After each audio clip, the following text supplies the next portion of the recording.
স্বামী যেভাবে তার স্ত্রীকে পরিবারের সামনে পরিবেশন করবে সবাই তাকে সেভাবেই চিনবে। একদিন আমি গোসল করে বের হয়ে ড্রয়িং রুমের দিকে যেতে তখন আমার হাজবেন্ডের কথার আওয়াজ পেলাম।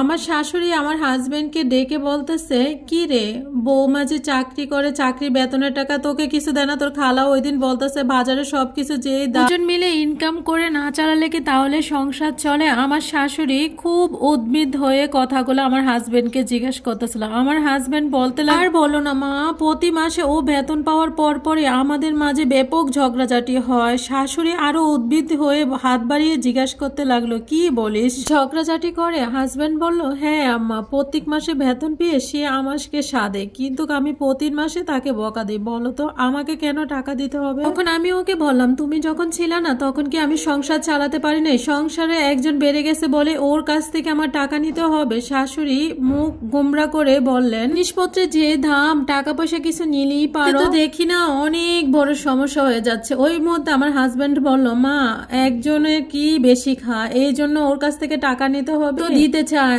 আমি নেই না। আব্বা মারা যাওয়ার পরে তোমার মনে আছে আমাকে তুমি নানির বাড়ি গিয়ে উঠেছিলে, কত না কষ্ট হয়েছিল। আল্লাহ না করুক আমার যদি কিছু হয়ে যায়, আমার বউর যেন কারো কাছে যেন হাত না পাততে হয়, সেই জন্য তার সেভিংস করার অনেক দরকার আছে। আমি চাই সে ভবিষ্যতের জন্য কিছু জমাক। আমার কোনো সমস্যা হলে তো ও সাহায্য করবি, অর্থ দিয়ে হোক, মনের সাহায্য দিয়ে হোক। আমি চাই না আমি মারা যাওয়ার পরে আমার স্ত্রী আমার মায়ের মতো কষ্ট পাক। শাশুড়ি ততক্ষণ আমার হাজবেন্ডের কথাগুলো শুনে আঁচল দিয়ে চোখ মুছতে ছিল না, আর বলতেছিল, তুমি অনেক কষ্ট করেছো বাবা, আল্লাহ তোমাদেরকে অনেক সুখী করুক। তুমি আর বৌমা দুজনে দীর্ঘজীবী হও। সেদিনের পর্দার আড়ালে আমি 2 ফোঁটা কেটেছিলাম। আসলে সত্যি কথা কি, এরকম স্বামীর স্বপ্ন সবাই দেখে, যার স্ত্রীকে সবার কাছে উঁচু রাখে এবং তার ভবিষ্যৎ সম্পর্কে ভাবে। আমি অনেক ভাগ্যবতী বলি চলে। মা ছেলের কথার মাঝে একটা কাশি দিয়ে ড্রয়িং রুমে প্রবেশ করলাম। দুজনে আমাকে দেখে নড়ে চড়ে বসলো। এতক্ষণ তাদের ভিতরে কোনো কথাই হয় না। আমিও এগিয়ে গিয়ে বসলাম। আমার হাজবেন্ডের প্রতি রেসপেক্ট আজকে থেকে